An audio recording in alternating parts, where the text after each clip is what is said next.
Sosok RAS, pengemudi Ferrari tabrak 5 kendaraan di Jakarta, polisi lakukan tes urin. Sosok pengemudi Ferrari yang viral usai terlibat dalam kecelakaan di Jalan Jenderal Sudirman, Jakarta Selatan pada Minggu 8 Oktober pagi akhirnya terungkap. Kepala Seksi Kecelakaan Direktorat Lalu Lintas Polda Metro Jaya, Kompol Diela Kartika Arta mengatakan bahwa pengemudi Ferrari inisial RAS 29 tahun.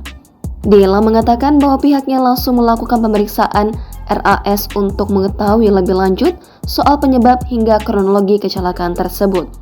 Sudah diamankan, sedang proses lidik, kata Diela pada Minggu 8 Oktober. Ditanya soal kebenaran RAS yang memukul salah satu korban hingga membuat keributan saat kecelakaan terjadi, Diela bilang bahwa itu masih diselidiki.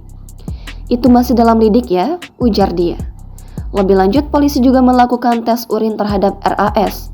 Diela mengatakan bahwa RAS dalam keadaan sadar dan tidak dalam pengaruh alkohol ketika menabrak 5 kendaraan di Bundaran Senayan. Kami lakukan tes urin, dia dalam keadaan sadar, kata Diela seperti dikutip dari kompas.com.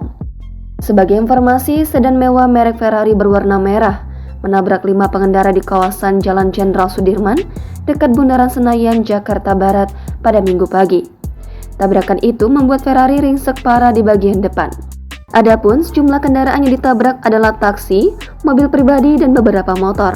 Kasubdit Gakum Ditlantas Polda Metro Jaya AKBP Joni Eka Putra mengatakan bahwa tabrakan ini bermula saat mobil Ferrari yang dikemudikan oleh RAS melaju dari arah utara menuju selatan di Jalan Jenderal Sudirman.